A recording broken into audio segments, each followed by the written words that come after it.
Treksploration. Hello and welcome back to Treksploration. I'm Albie.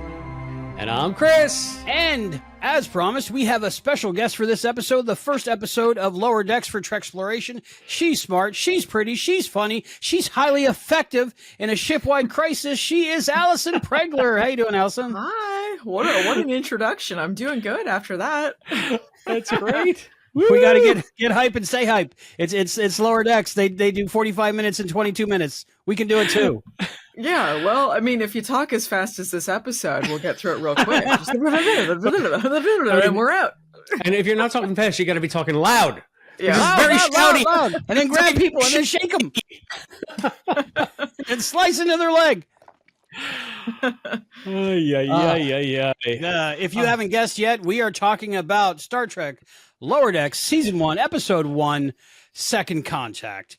The original air date was September 24th, 2017, and August 6th, 2020. I think it was August 6th, 2020. September 24th, 2017 was... Which one was it? The last one. August 6th, 2020? 2020? Sounds about right. It was August 6th, 2020. They were recording this in a closet because of current events at the time. The writers, Mike McMahon, the great Mike McMahon, I love this guy, and directed by Barry J. Kelly. And the gang's back together. Hey, how's it going? We got Allison back. Hey. We warned everybody we would have a very special surprise guest on this episode, and I feel like we've delivered. Oh, well, I hope I don't disappoint people too much. They're like, we thought it was going to be someone cool. You are someone cool. My thought was we'd have our own Only Murders in the Building. So you're like our Selena Gomez because we don't know what we're doing. We're just trying to get this tech I love to work. Only Murders in the Building. Isn't I it know the we best? talk about it on Facebook sometimes, but it's so good. I've seen like many an theories? episode and a half, so I'll take you guys' word for it. It's a So good who's your main one. suspect right now? Both of you. Scott Bakula. Scott Bakula? I would love if it was Scott Bakula. If it was Scott Bakula, it would make it the greatest season that they ever did. By the way, I wore my Bakula Dracula Yes. shirt for this. Yes. Because I was like, I don't actually have a Star Trek shirt. I like Star Trek a lot. I just don't have a Really? Star Trek shirt. Yeah, so I was like, Wow. well, I mean, Scott Bakula was an Enterprise, so I think That's true. and it's seasonal, so Yep. Perfect. I It's think a it works. mashup. Really, that's the amalgam. That's actually a perfect Allison / Treksploration shirt because you're the queen of Halloween. It's your Yeah. season. Your season is just beginning, and I'm at full power. you're on October. brand several different ways here. So good on you. Very good. Serenity's main suspect. I don't know if you remember me texting you like a year and a half ago or whatever it was. She was like, she says it's Scott Bakula. That's her suspect. And he hadn't even been announced on the show. She had me texting Jay, is Scott on Only Murders in the Buildings? He was like, I don't know. And he always says no, but that he said, I don't know. So we're like, aha. So you So- knew. We literally jumped off our couch when Scott was on the episode because we had just like hugged him and you shook his hand a week before. So it was crazy. It's so nice to see him cameo on the show and actually be there and not be like filmed on a webcam or something because Yeah. he doesn't live in New Orleans anymore. Did they shoot that show in New York or just the outside shots done there? I to think give it's like, a shot in sense of New place? York. Yeah. So we were trying to see when we went if it was shooting, but it was we were a month too early, I think. So Gotcha. All right. So what we do is we talk about Star Trek. If you're not familiar with Allison Pregler from like the Quantum Leap podcast, Movie Nights, and Allison Pregler on YouTube, she's a big YouTube star. We're very lucky to have her, and she does a lot of videos on Star Trek. Check them out; they're really funny. I love them, watch them multiple times, and of course, you like Baywatch Nights and Charmed and all kinds of cool stuff. So, Allison, are you a Trekkie? Yeah, I think so. It's been a journey to get me to being a Trekkie because, my dad's a Trekkie, so like I grew up and he was watching what was currently on. So I remember seeing like Voyager when it was airing. He didn't like DS9, so it was Voyager a lot of the time. But it took me until like some years back to actually watch through all of Star Trek, and now I review it and I enjoy it. And so I'm a Trekkie. Yeah, I'd say so. I mean, if you're doing videos on Star Trek Voyager, yeah. That Yeah, I counts. mean, if you can sit through Voyager and find something to enjoy, you're a super Trekkie. Yeah. That's just my opinion. That's one man's opinion. But Reviewing Albie. Fairhaven and such. yeah. Oh, God. Corn on the cob episode. Delete the wife. Delete the wife. Albie, you need to tell everybody what you're wearing, though, because if Allison's a Trekkie, you're an Uber Trekkie. What I'm is a going Trekaholic. on here? Yeah, that's true. That's true. So As you know. for those of you listening on the podcast feed, you need to look at this on the YouTube channel. It's youtube.com @Treksploration. Wow. We explain the origin of that. Ensign Burge. I am Ensign Burge, like Ensign Boimler. I'm cosplaying kind of Boimler a little bit. I got the purple hair going on. I got the Lowerdecks uniform on. It's hot off the Amazon truck. Literally delivered probably less than an hour ago, so it all worked out perfectly. I was like, "Come on, you can do it." I was watching. I didn't realize that was your costume coming in. I don't know if you can tell, but I'm a fan of Lowerdecks. I really like Lowerdecks. So let's before we start with first impressions, let's get the episode recap. Chris, can you read the episode synopsis? Thanks. Yes, I just wrote it, so I hope I'm able to read it. I don't know if I've read through it. My yet, so- Chadich! Prepare, Chadich, to edit a lot. The USS Cerritos is docked at the Douglas Station in preparation to make second contact with the Galadonian High Council, a fact that we are cued in on through a voiceover from Command Ensign Brad Boimler, doing his best impression of a captain's log. But Boimler is cut short when discovered by fellow Ensign Beckett Mariner, who is drunk on shore leave and intent on telling Boimler how much he sucks for wanting to be a good Starfleet officer. Instead, she has some illicit shore leave items to dispose of, including a Klingon batleth. Newly boarding the Cerritos is Ensign Devana Tendi, a wide-eyed Orion science officer intent on experiencing everything her new assignment can throw at her. And rounding out the core four is Ops Ensign Sam Rutherford, newly cyborged with a Vulcan cranial implant. Before embarking on the second contact mission, Boimler is summoned by Cerritos Captain Freeman and told to spy on Mariner. He is to report back if Mariner breaks Starfleet protocol. The mission is going well, and Second Officer Jack Ransom beams back to the ship in triumph. Never mind that he got bit by an alien mosquito. Meanwhile, Boimler is scoping out Mariner and sure enough discovers that she is mysteriously consorting with the locals, bringing them unauthorized Federation tech. Boimler confronts Mariner and mayhem ensues.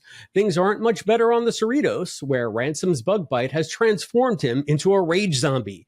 Tendi and Rutherford are put through their own paces, fighting the deadly threat. And thus begins Trek's foray into screwball comedy, Lower Decks style, this time for the first time on Star Trek Lower Decks. Woo! I just wrote that like 15 minutes ago. I hope it serves. You're awesome. You're awesome. Wah. So, first impressions. Let's let Allison go first. Allison, first impressions of Star Trek Lower Decks, Season 1, Episode 1, Second Contact. I do. Okay, I want to preface this by saying I really love Lower Decks. But this episode, I watched this and it made me not watch Lower Decks again for like years or a year or something. It was a long time because this pilot is not very good. I'm sorry. Yeah, I watched it. I didn't like it. It made me think Lower Decks was what it looked like it might be in the worst way. The kind of like Family Guy stupid humor type stuff. It just seemed like really bad comedy, and it was. And I think like Lower Decks got a lot better after this, and it took like having COVID and needing something to binge to actually watch all of Lower Decks and realize it's a good show. But this is not a good start. Christopher D. Philippus. Allison, I'm just gonna let you off the hook here. This didn't seem like bad comedy. It was bad comedy. Yeah. I did not like this pilot at all. There's one laugh out loud moment in the entire pilot. It's in the very beginning. After that, I'm watching this. I'm saying, what am I watching? Why am I watching? And I have had a roller coaster relationship with Lower Decks since this first episode. I have reviewed it on different Star Trek podcasts, namely that Star Trek podcast that my friend Sean and my friend Scott, my friend John, all my friends over at the Infinite Potato Alliance, they hosted over there. So I've talked about it quite a bit. And every time I think I like it, it gives me a reason to hate it. And every time it gives me a reason to hate it, all of a sudden it gives me a reason to like it. So I am all over the place when it comes to Lower Decks, but I'm with you. This is not a good pilot. If this didn't have Star Trek on the name, there would be nothing to recommend it. I think Albie's going to have a fit. He's just going to fall down and... disbelief. Albie, what are your first impressions of Lower Decks? I am, I guess, the odd man it. out. I'm going to have to respectfully disagree with both of you. I love this pilot. I love the whole series. I love everything about it. I was on board from episode 1. I bought the T-shirt. I have the Blu-rays. I have the action figures. I'm all in. I just love it. You don't have I to like every it, episode. What? Know, right? You don't have to like every episode, you know, if you like a Lower show. Decks. I love Lower Decks. I think what it is I had like Star Trek fatigue from disco and how bad disco was. And then I got my 24th century next generation era Star Trek back. And I was like, yes, thank you. Please just give it to me. I don't care how you give it to me. They're in the next gen times. I'll take it. I love it. And then I love Family Guy. I love things like that. Rick and Morty. I love that kind of humor. So like it was all like mashed up for me in one, and I really enjoyed it. And I just watched the episode twice, walking around and in the shower and getting ready and painting my hair and stuff. And I was still laughing out loud like the whole time, both times. So maybe I'm just different. If you like Rick and Morty, you'll like the pilot. Yeah. I don't know. I mean, I love Rick and Morty. I wish this was 1/100th as clever and funny as Rick and Morty. This is Rick and Morty post Pickle Rick era, you know, when it's getting real bad, you know, like you finally jump the shark. Yeah, the last season wasn't that great, but the thing is, you're going to naturally compare this to Rick and Morty because of the Mike McMahon connection. And I'm sorry, I don't know. Mike McMahon, is he? He's one of the creators, I believe. He's one of the creators of Rick. The first part of the series writers, I think. Yeah, he was instrumental in the formation of Rick and Morty, as far as I know. And he was a writer on Lower Decks. I know nothing about mine. He's the Gene Roddenberry of Lower Decks, basically. Yeah, he created Lower Decks. Oh, okay. Well, really cool guy. Thing makes sense. I love him in all his interviews I've seen. He's very much one of us. I think as the story goes, he was writing Next Gen season 8. And it was like on a Twitter account, and like it was just like the TV Guide synopsis of the next episode coming out. That wasn't an episode. He was the one that did that. I remember that Twitter account. Yeah, so that caught on. That was good. And then he got a meeting with Paramount or something, and he had worked on Rick and Morty, so it just kind of all worked out. Wait, so because of that account, he got Lower Decks? Yeah.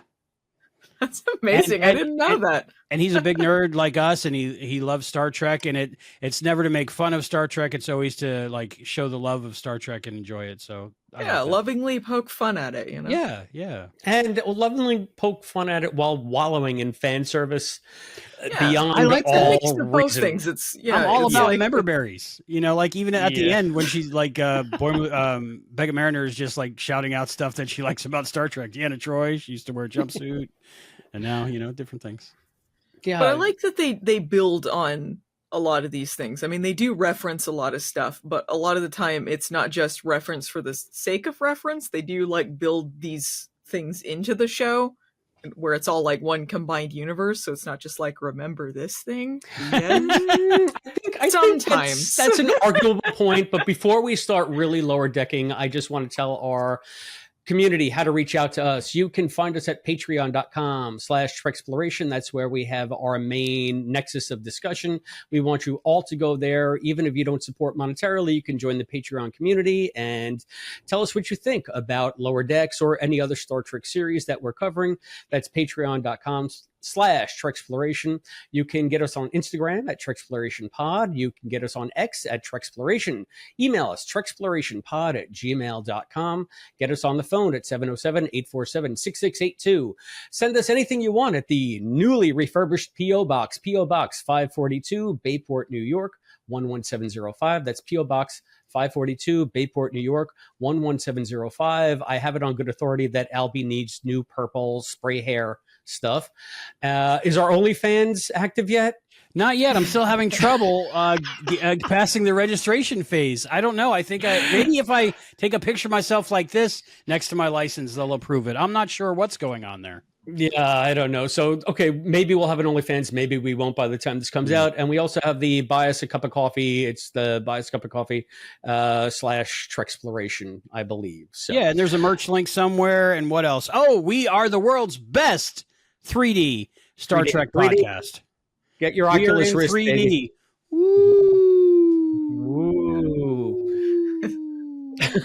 Anyway, we also want to thank our existing crew of intrepid explorers, or intrepid Treksplorers, as we like to call them. They are our cadet, Listen Linda, our lieutenant commander, Scott Seligman, cosplay dad, one of all, fantasy fan, and of course, our esteemed captain, Captain Charles, Captain from Charles? Texas. Captain I Charles. recognize quite a few of these names. I'm sure that they were Allison Pregler fans before they were Treksploration fans. Nah, and they were in it for Christopher D. No, they found us through you. Let's not get any illusions here who the famous one is. So we would like to get any kind of response that you have on this episode. You can also respond right down here in the comments on the YouTube channel. Yeah, so speaking of YouTube feedback, we got one response to our episode about the Vulcan hello. Hello. Okay. Hello. Vulcan hello. Yeah. It comes from YouTuber Joe Cronin Show, at Joe Cronin Show. And Joe simply writes, "Trust me, don't watch this show." Could be talking about the Vulcan hello, could be talking about disco, could be talking about Treksploration. I'm thinking maybe all three. Maybe. Yeah. According to Joe Cronin's website, I looked at his YouTube channel. He does like this huge wrestling thing. He's got like 1 million followers. And so thank you, Joe, for watching us and for commenting. Albie is a big wrestling guy, and so is Allison. They both have wrestling cred. You should listen to our QLP episode, Heart of a Champion. Things. Yes, they know all the things. They know all the Especially things, 80s wrestling, right, Allison? I mean, I watch a lot of content that involves 80s wrestling, that's for sure. So thank you, Joe. Thank you, Joe. So that's what Joe had to say about it. And the fact that, once again, we have that, I told you, it's the fucking disco chilling effect. Just when we build momentum, we start talking about Discovery and everything stops dead. Thank you again, Discovery, for ruining Treksploration. We tried it, but we got Lowerdecks now. It's like, it's so hard to like be funny and positive when you're talking about disco, because like, you're like, I remember all the good memories, like when they're doing the shaky cam, or when they're saying the F word because they're so cool. Remember all the things that don't make sense. How they have a woman who eats people command the ship. It's cool. And then there are mushrooms. Hey, everyone. Hey, let's not talk about this. We're on the honor system. Just don't talk about the Discovery ship, and all the continuity makes sense. Yeah, that's fine. That's right. We don't talk about disco. No. We don't talk about disco. Very, very edgy. I guess we're not edgy enough for the disco crowd. Chris, Allison is new here to Treksploration, even though she is part of our triad. I was going to say, Allison's not new. Allison is the oldest friend we have as a podcast. But in case she hasn't watched it, show both of us how it's done. Tell us your thoughts, all your thoughts on Second Contact. We'll let Chris go first, and then Allison, and then Mr. Boimler Man. All right, Mr. Boimler Man, you got it. As I mentioned up top, I have had a love-hate relationship with Lowerdecks, and you can pin that on one character. That character is Ensign Beckett Mariner. I don't know what they're trying to achieve with the character of Mariner, but she comes in hot as a total asshole right off the bat. She's drunk. She's disrespectful. Someone who she claims is her friend is trying to do something that he likes, and she openly derides and scoffs at what he's doing and makes him feel like an asshole for doing it. And then the one genuine laugh is in this entire episode was when she finds the Batleth and she's just like, I am Klingon with honor and we believe in honor. And then she cuts him in the leg. I remember every time I watched that, the first time I was reviewing this, I laughed every time. So that is genuine. That's a genuine laugh. It's one of the first and only laughs I've gotten from Mariner. But as someone who's not steeped in next gen lore like you are, Albie, I can recognize where this was like coming home for all of you guys, because it wasn't Disco trying to be too cool for the room and ignore what came before to reinvent it so they could be their own thing. This was somebody who genuinely loves and respects that whole TNG era and wants to revel in it. But for someone who is not as versed or not as enamored of that world, it is akin to wallowing most of the time. So when you don't have a very dislikable character driving the plot forward on a lot of these episodes, you have so much freaking fan service that it just gets to be distracting. It gets to be annoying.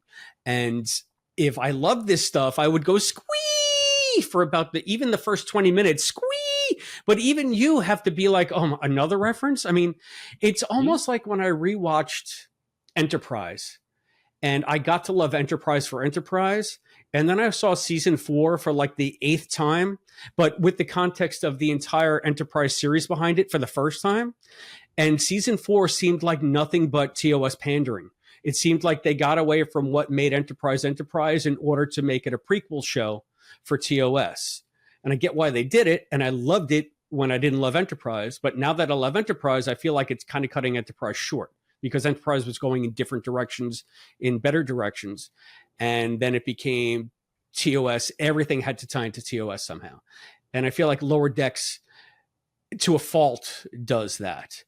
Not to say I don't like a lot of stuff I Star see. Trek does right? that. Yeah. Doesn't all of Star Trek try and connect to TOS in some way? It is a problem. It's always like, how does it connect to Kirk and Spock? I don't think that they didn't especially care about that on Next Gen. They even had a mandate to stay away from that, except for the Naked Now. It took them, they had to wrestle somebody to the ground to even mention Spock. And then they had the Sarek episode. It's like they had one mention of Spock. No, next gen, they were good about it. And then after that, they decided everything needed to connect to the original series in some way.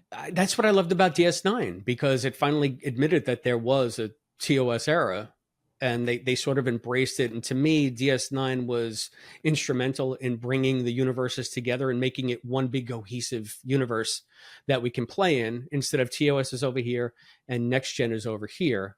Now it's all part of the same thing. But I feel like Lower Decks, getting back to that, is just like, remember the time Picard did this, and remember that time Picard did that. And I guess we have to say something about Dax or Spock, but it really is just, it's like next gen fetish porn.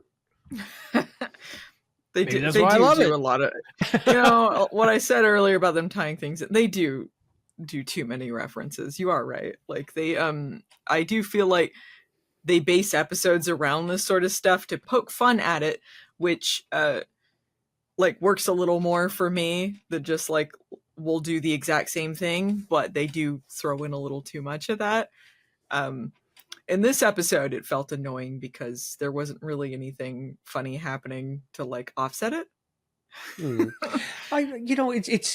It's great that we have you here for the advent of Star Trek as comedy, because you've made your living doing comedic takes on like laughably bad movies and TV shows, and just being able to parse what works with comedy and what doesn't, and especially something that is so parody heavy like Lower Decks. Where I know you say you love it now, but where was the sweet spot for you? Because you said that this pilot was everything you were expecting it to be, which was bad. So when you were binging because you had to, because of COVID, because it was just the only thing on, let's just give it a shot, whatever, even if it was on in the background, do you have a moment, or was it just by osmosis that you sort of turned around on it?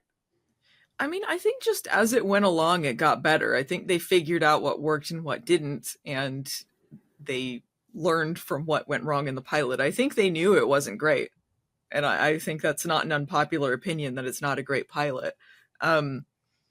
I don't know. I don't remember if there was a specific moment. I think they just got better at it. Like, I think a really great example of good Lower Decks is the Tuvix episode, because this is an episode of Voyager that is so hotly debated, and they just go straight on with that concept and make fun of it, and then they also build on it. And I feel like that's a good parody of Star Trek while still doing their own take on that story. And I think a lot of their best stories are like that. This episode, I mean, it might as well just be called Mariner Interrupts. It's just the whole episode is just her interrupting people. So the story starts and stops, starts and stops, starts and stops. And it just feels really mean-spirited. I mean, comedy is subjective. So obviously there are people who do enjoy it. Albie enjoys this episode. But for me personally, it just felt like too mean and too start and stop and too heavy focus on Mariner without giving her enough qualities for me to want to root for her, to really enjoy the pilot. And I think starting right off the bat with getting Boimler naked, also, it feels very Rick and Morty adult humor. Like, it's funny because we can do that now. And it's like, you don't have to, though. You can write real jokes that aren't just they got naked. My bones. My bones. The big laugh I got from this episode was when they're in the holodeck, and then Boimler wants to go to the warp core in the holodeck. They won't let him, and then he makes it. Yeah, that's funny. He could go anywhere, and he's like, "Go to the warp core." So I wanna Albie, because I know that you're so excited about Lower Decks, and I know how much you love it, but is there a way that you could actually discuss this substantively without saying, remember that part? That part was really funny. Remember that part? That part was really funny. Like, I don't know that you separate it to have like an actual discussion. So like we've mentioned Lower Decks here and there because it's been coming up, and I know you have like this strong dislike for Beckett Mariner, and I think she's a sociopath. But go ahead. Yeah, I've dated many sociopaths, though, so maybe that's the thing. I think, like, you're in a healthy, loving relationship, and I'm still looking for my manic pixie Starfleet girl. So maybe I like have a little bit of an attraction to people like Beckett Mariner, and I think Mariner would kick your ass. I'm sorry. Is that mean to say? I don't think it would be a good relationship. I think Mariner would kick your ass. Exactly, but I'd have like the best 3 weeks of my life. Probably. Simultaneously the worst 3 weeks of your life. What I don't like about this is they present someone who is so radically unlikable, and you're supposed to root for them. It's almost like that anti-hero thing that's been in vogue in 21st century television with Walter White and Tony Soprano, and I beat this horse to death a million times on a million different shows. I don't think she's supposed to be as bad as those two. I think she is because it's just the comedy version of that, but she has no respect for any kind of authority. She has no respect for anybody's opinions but her own. She has no respect for her friends, her quote friends. In this episode, for sure. Yeah, and they sort of build onto that as the show goes on. But then they always backtrack on it because they don't know what to do with Mariner if she's not a fuck up. But maybe that's the joke, because like it's like Disco did it in a bad way, but they're doing it in a funny way. I don't know. Hey, I guess that's an opinion, but just because I'm in a loving relationship doesn't mean that I can't recognize bad comedy, or I don't know. It's like. You're saying that just because you find a character hot or attractive doesn't make them a good character. Is it funny? Well, you say this about every show. You're like, I thought they were hot though, so that means the show is good. I'm a simpleton. You know, sometimes that's all They're it is. Attractive people. Sometimes I buy $1,000 worth show. of X-Files DVDs just because, you know, Gillian Anderson's pretty. But X-Files is a good show. If it was a crap show, you'd have a crap show with a hot Gillian Anderson in it. But I like Lower Decks. So. Yeah, also, it's a cartoon. Anyway. I mean, they look pretty similar to their characters. Which is awesome. The voice actress who does Mariner, it just looks like her. That's why they had her play her when they did the Disco crossover. Yeah, that was a great crossover. I do think Mariner. Yeah, I do think Mariner became a better character. I think everything that Chris was saying is true in the pilot, and I do think there are backslide moments, especially through season 1. It took a bit for them to actually find a balance with her character, because there is this type of like anti-hero who's like very smug, but they're a genius, so that makes up for, you know, them being an asshole or whatever. Like, they know how to do everything, but they're kind of insufferable. Don't you love it? And I don't love it. There's too many characters like this, and there's a fine line between like, I hate seeing this character, and oh, they're funny because they're kind of assholes, but whatever. And I don't think they hit that balance in this episode with Mariner, because she was just a jerk to everyone, and she kept just like hogging all of the scenes, so you couldn't like get to know any of the other characters, because she kept just interrupting, jumping in there, talking over everyone at a pace that was so quick. The pacing of this pilot was ridiculous.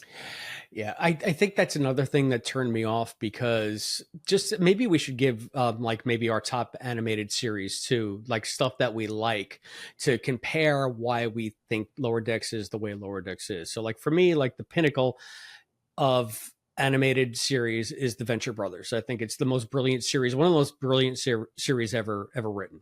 And I love the animation, I love the acting, I love everything about it. That comedy in it is second to none. I love Archer.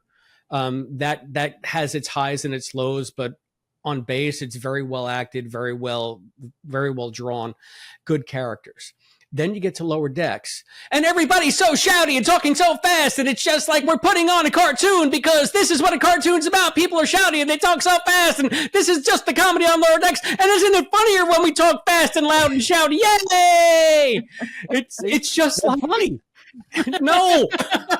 This is a lot of modern voice acting these days, though. It's like there's got to be a character who's like, and then they lean on something and they're like, and they raise one eyebrow, and you're like, can you please just well, you need a character to motivate the story, you know, because we're not focused on what's happening on the bridge or the stuff on the outside, which this episode like showcases perfectly, with all the zombies and everything, and then Rutherford, Samantha still going on the date and stuff, and they're just I thought this episode was going to set up something that they didn't really end up doing, which is like the big things that are happening on the ship, and then we're focusing on the lower deck people while the main plot's happening in the background or something. They kind of did a little bit of that there, but as Lower Decks went along, they did kind of lose the Lower Decks premise. They're not even Lower Decks anymore by the current season.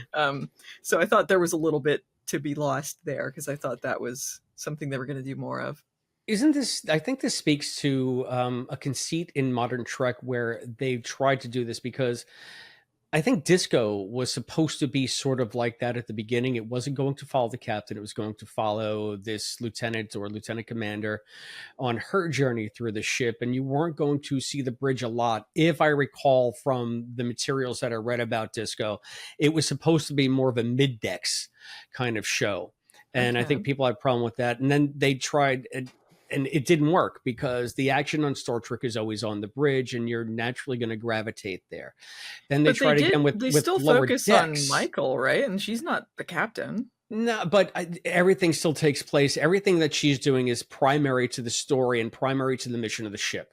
Right. Whereas she's not the captain. They just focus on her all the time.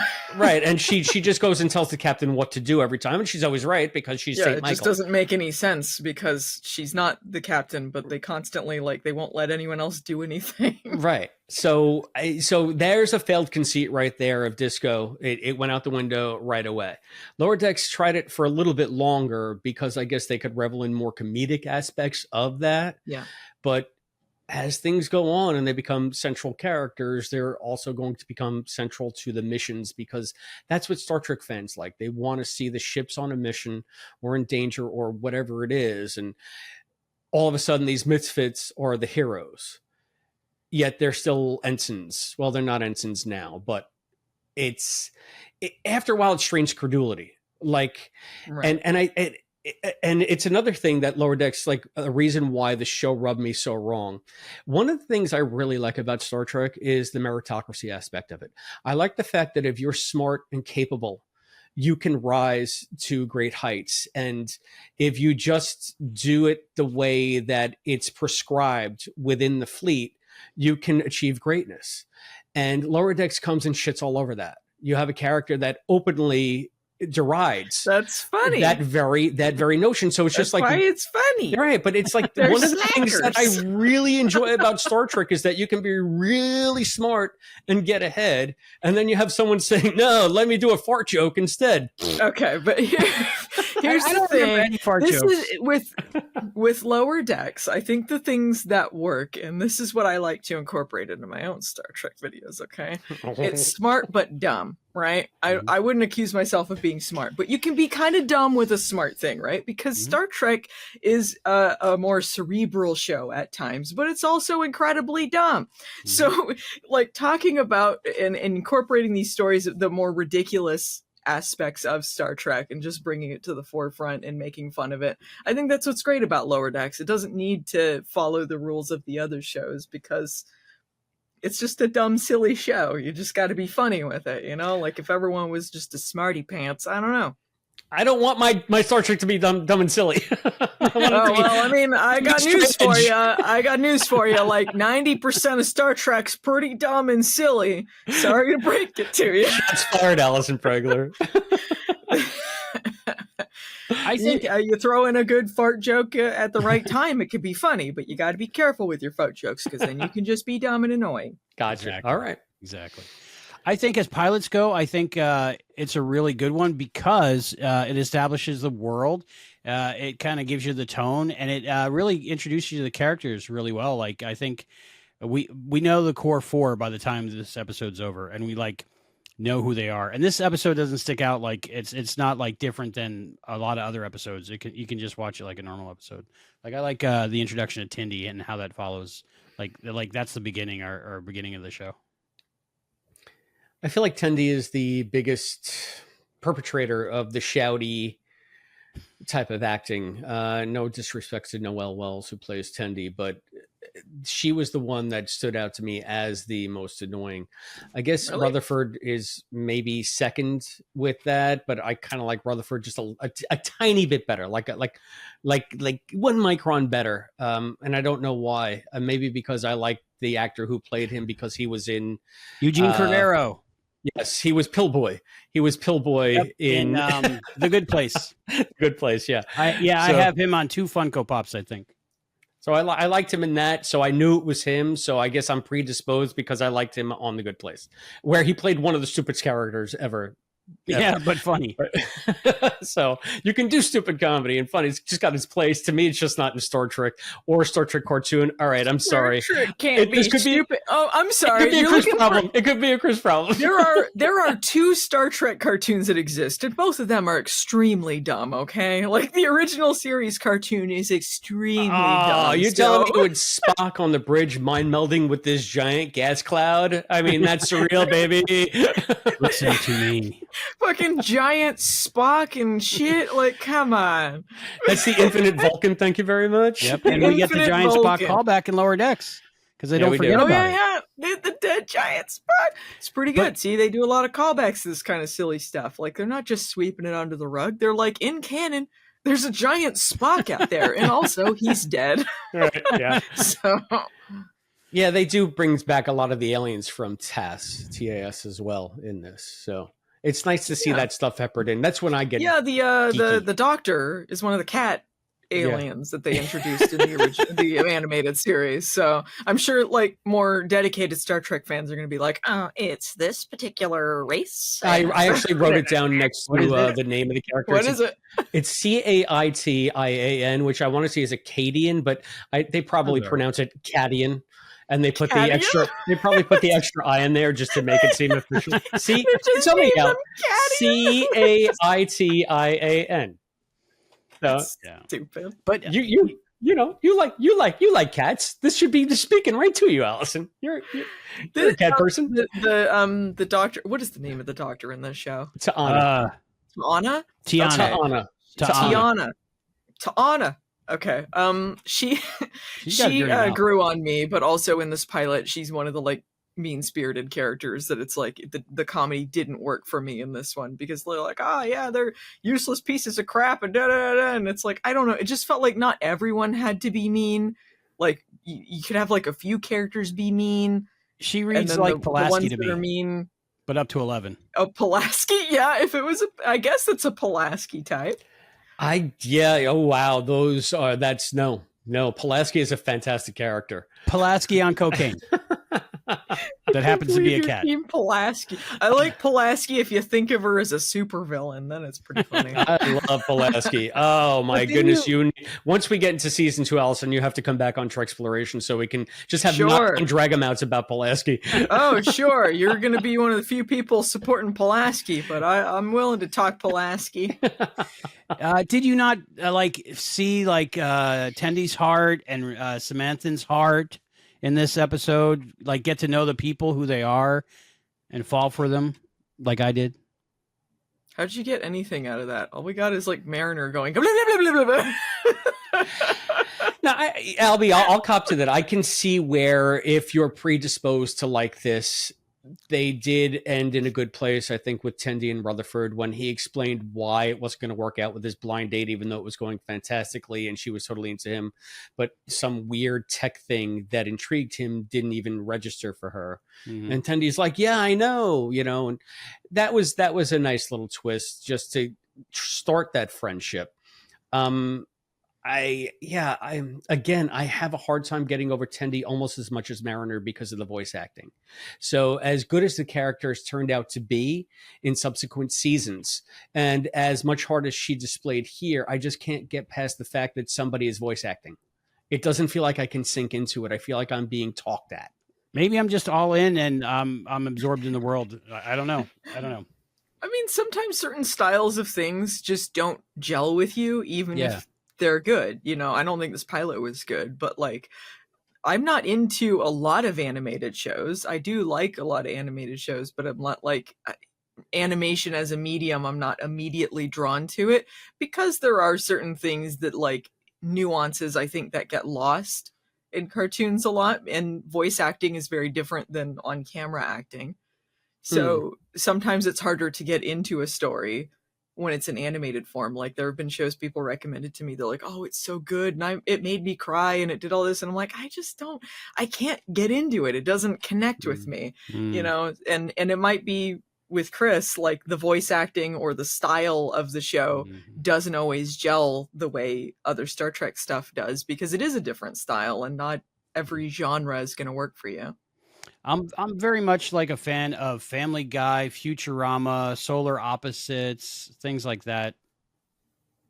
So yeah, I mean, I have tone. I think I've enjoyed The Simpsons. I think that's a funny show. I have enjoyed The Simpsons is great. Futurama. I think that's a very funny show, and there is affected acting on those shows, but there's somehow there seemed to be more of a grounding to the acting in them. And I'm not saying that I want like just deadpan acting. I mean, as I said, Venture Brothers is filled with wacky characters and over the top kinds of voices, but there's something about it that centers it.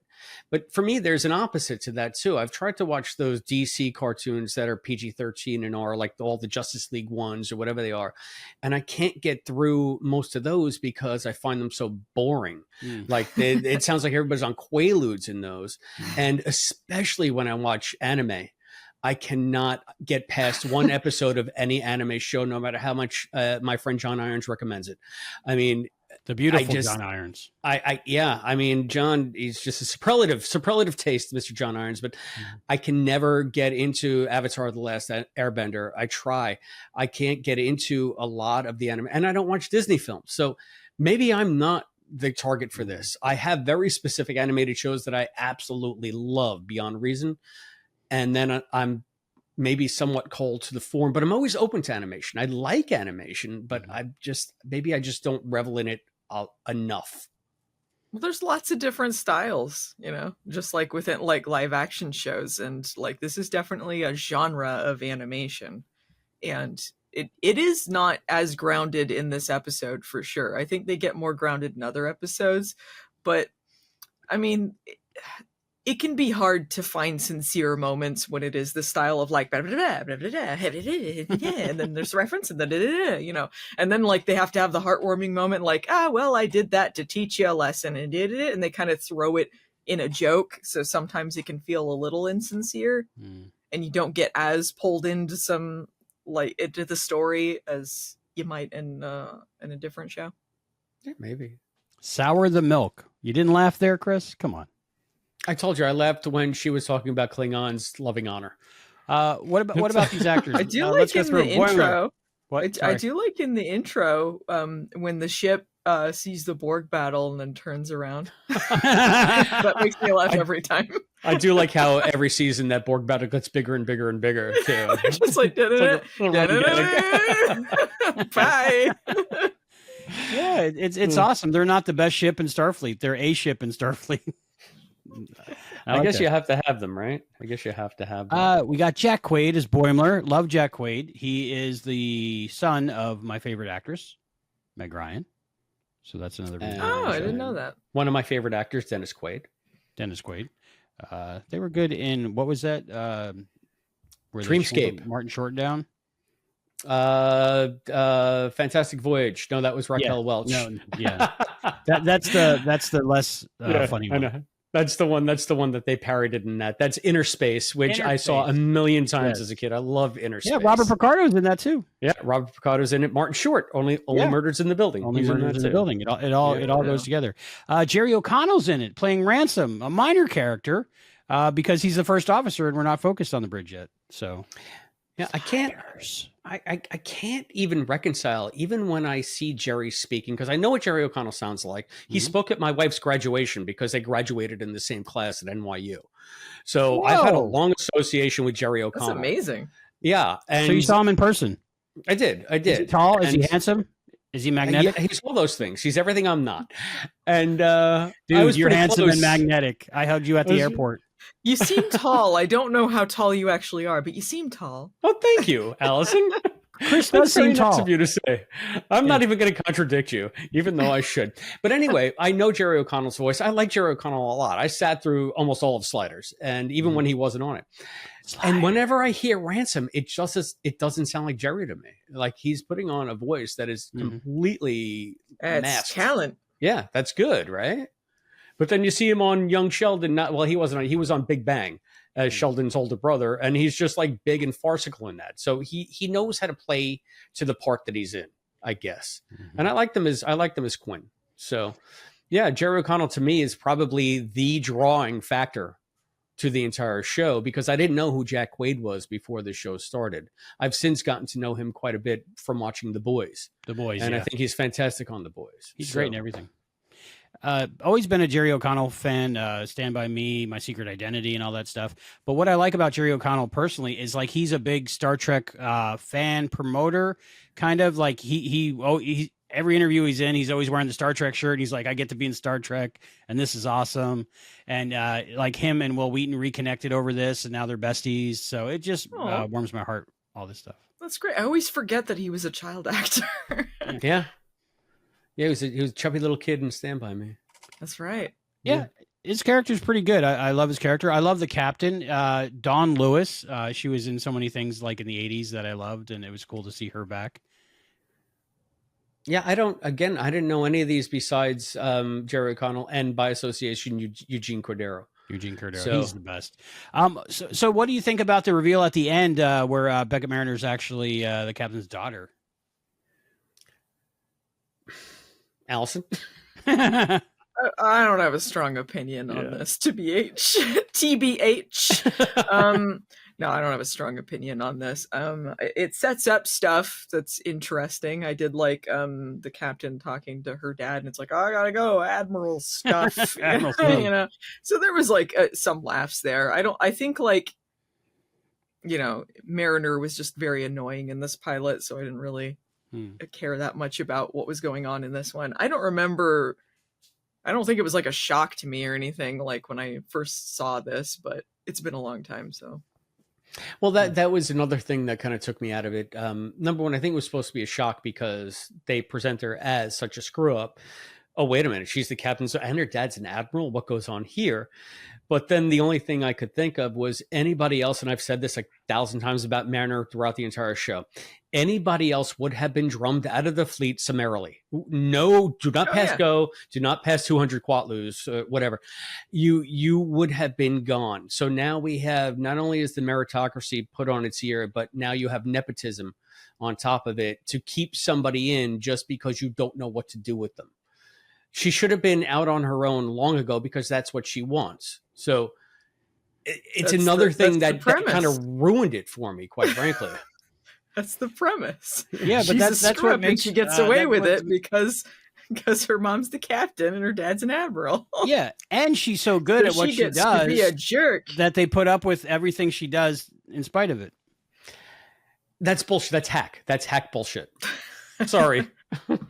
You're attacking what I love. Yes, I am. But I'm not attacking you. Before we do our final thoughts and ratings, do we have any Trek and Tells, or are we doing trivia first? What are we doing?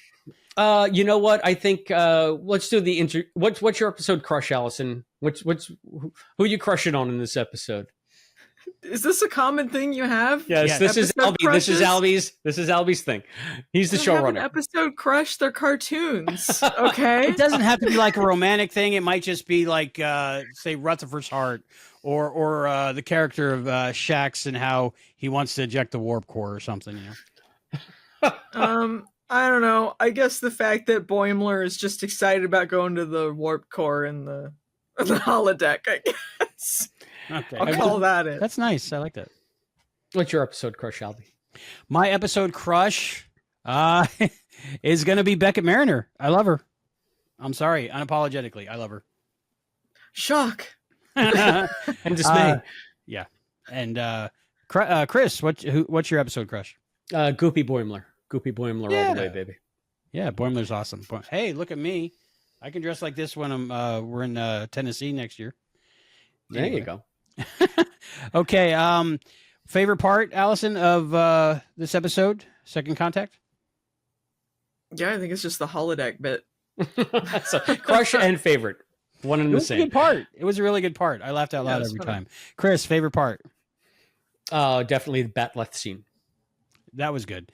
My favorite part is probably just getting to know all the characters and all the member berries, all the jokes about the whole 7 seasons. I watched 52 times in a row before watching this. So it was like somebody who had all my memories and knowledge of all that happening, also having comedy about it and talking about it all at the same time. So I just love that.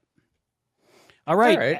Allison, you get to answer the trivia questions this time. We got you for 3 questions. Chris, would you like to ask Allison 3 Star Trek trivia questions? Oh, I'm going to do so bad. You're going to do so good at this, Allison. These are remedial.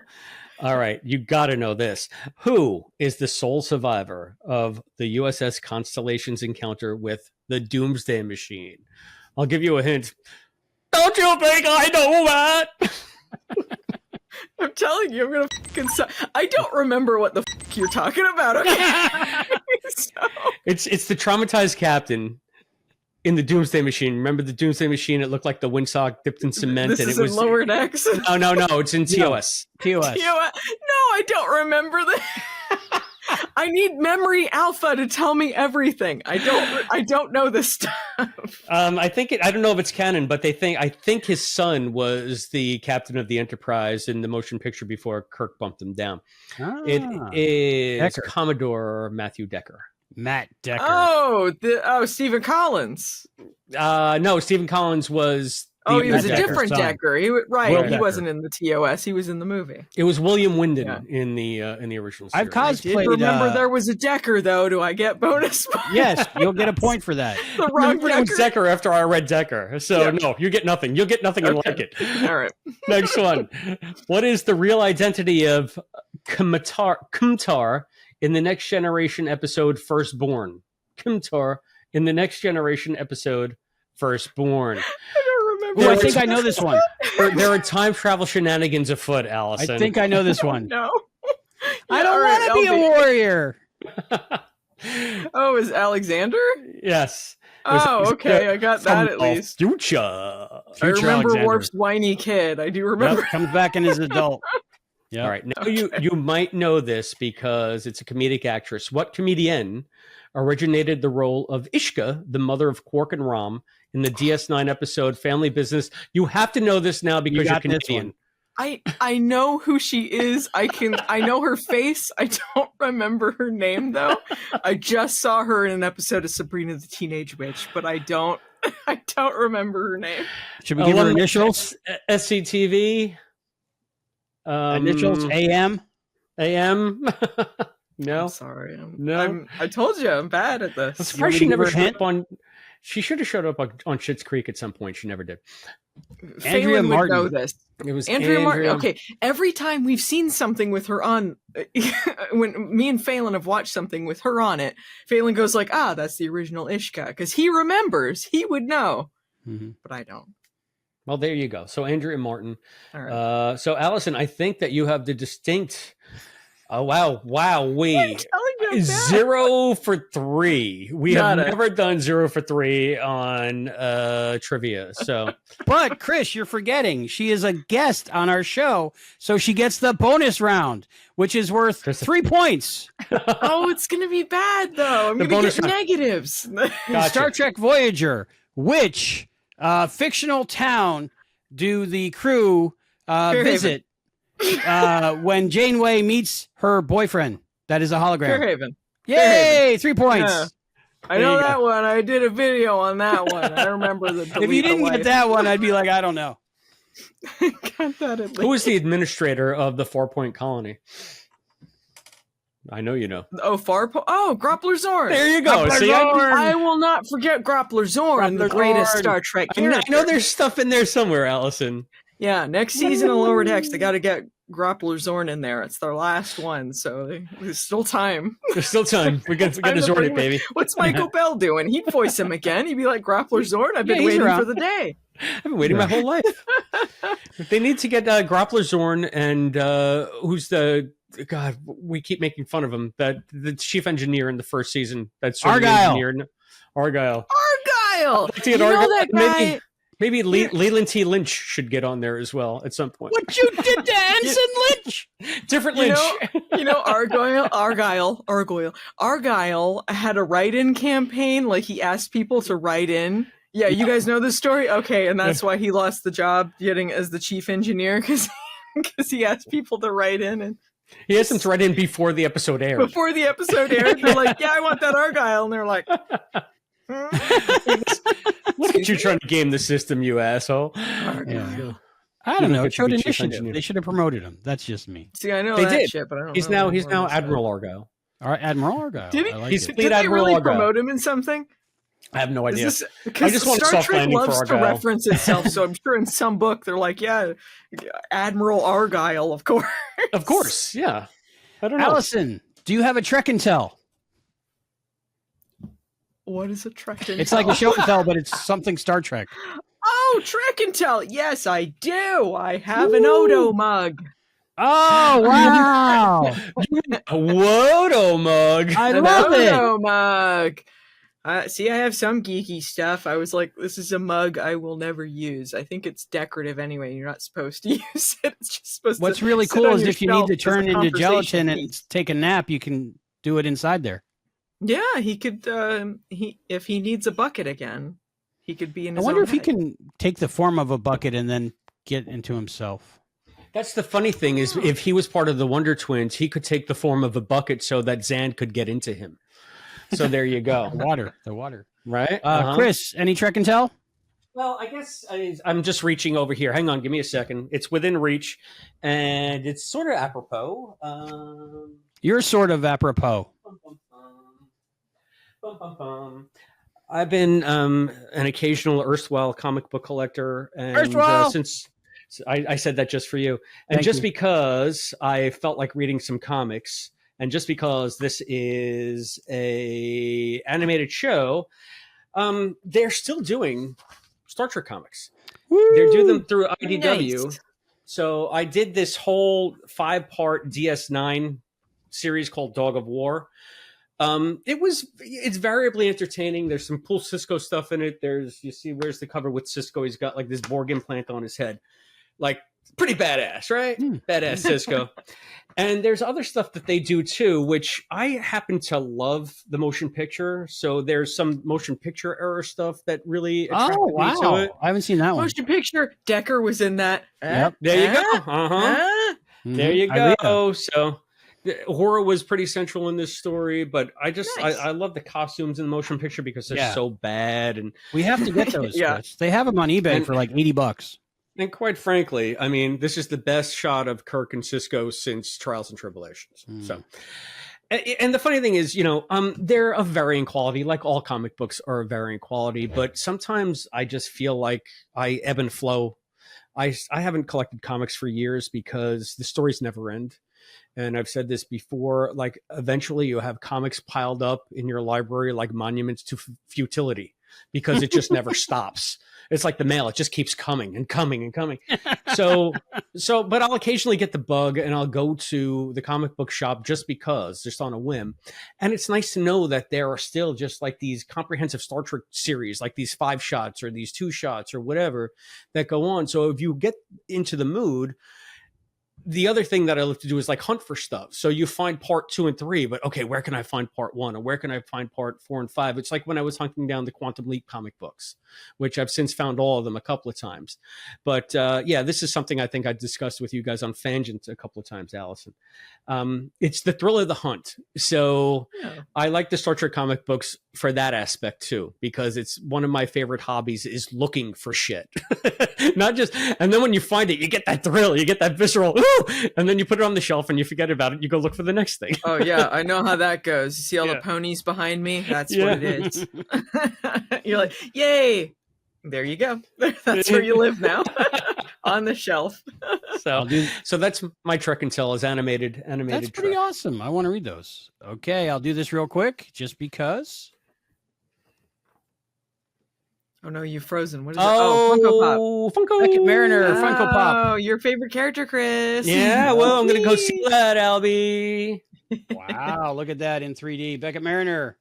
I'm not saying I have all of them, but I have all of them. So stay tuned for more future Treksplorations about Lowerdecks to see more Trek and Tells of Lowerdecks Funko Pops. Yeah, as soon as these came out for pre-order, I ordered the whole 5. So awesome. I'm on board. Okay, really quick. I know we got to wrap up, so let's do final thoughts and ratings. Let's go Christopher, Allison, and then Albie, and then Chris, get us out of here. How's that sound?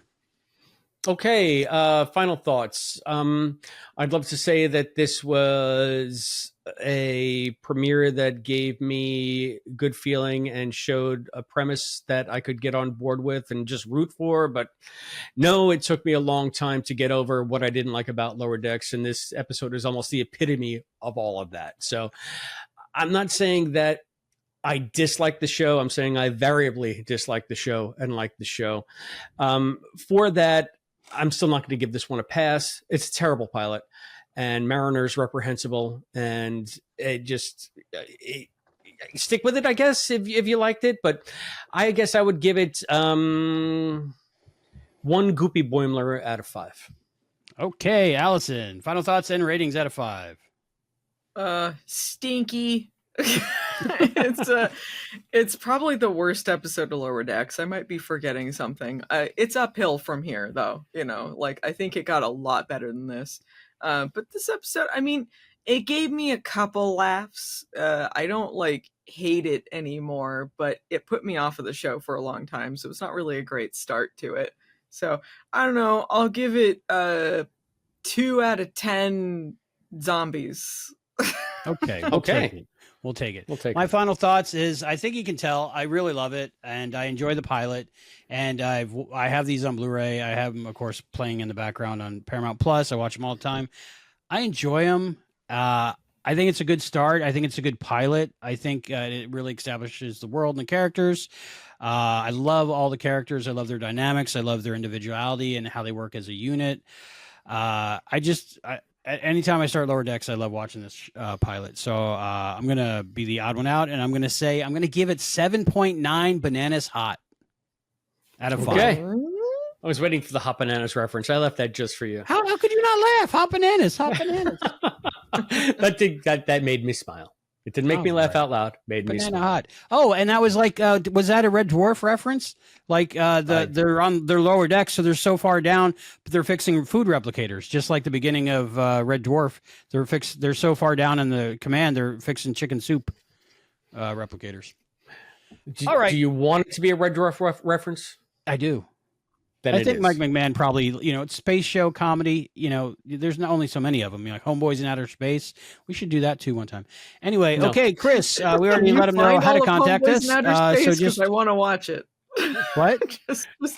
Can you find all of Homeboys in Outer Space? It's on YouTube. Let me know. It's oh on my YouTube. god, I need this. I need to see a whole this playlist. It's great. I can't wait till they release it in high quality Blu-ray or something. At some point. No, Right now it's like third generation VHS rip. 4K. Life Day is coming, Albie. Life Day is coming. Yep. All right. So next up on Treksploration, our normal weekly-ish episodes on Star Trek: The Next Generation is 11001100001101. Right, Chris? The Binars. Binars. Season 1, episode 15, 11001001. I typed that from memory. It could be the opposite way around. I'm not sure. Serenity has memorized it. I have not. Okay, Serenity can fact check this, so she can. And what's our next bonus show, Chris? I mean, you tell me. Technically it should be Picard, but you're telling me we're not going to do Picard until after we're done with Next Gen. Right. So then, what's our next bonus show? Is it Strange New Worlds? All right. So what's episode 1 of Strange New Worlds called? The Vulcan Goodbye. Am I a bad Trekkie? I don't know. Yeah, I don't either. Third Contact. Called The World Just Got Stranger. We'll go with Third Contact. Well, yeah, so that's what we're doing. We're doing the first episode of Strange New Worlds. And everybody who's out there listening, thank you so much, as always, for listening, for watching. Once again, you can tell us what you think at patreon.com/Treksploration. And if you so choose, you can also support the show there. We have many tiers. We do some bonus stuff over there as well, especially the bonus shows. Now that we're getting past the pilots of all of them, all that bonus stuff is going exclusively to Patreon supporters. So get in while you can. Instagram, Treksploration Pod. That's at Treksploration Pod. X us at Treksploration. Email us, TreksplorationsPod@gmail.com. Get us on the blower, 707-847-6682. Give us your best Beckett Mariner or Shouty 10D impression. You can get us a P.O. Box 542, Bayport, New York 11705. Send me all your hot bananas. P.O. Box 542, Bayport, New York 11705. And also buy us a cup of coffee. buymeacoffee.com/Treksplorration. Is that the new one, Albie? I think that's everything so far. Okay. And be on the lookout for the merch. Allison, any final words before we get out of here? You should not ask for people to mail you their hot bananas because you're not going to get what you think you're going to get. That's my final word. We shall see. We shall see. I have a final word if I can. Allison, it has been a pleasure to be on mic with you again. Thank you so much for joining us here on Treksploration. It's been something that I've been hoping that we'd do for a long time since we started the show. So thank you. It's a joy. It's a joy. Thank you. I miss talking with you guys. I'm down to join you anytime. Awesome. Careful. We'll take you up on that. It's an absolute pleasure. And we really appreciate you joining us. So thank you so much. And it was fun. So let's do it again. Thanks for having me. It's fun. Yeah. So for Treksploration, I'm Albie. I'm Chris. And I'm Allison. I got to hold a heart.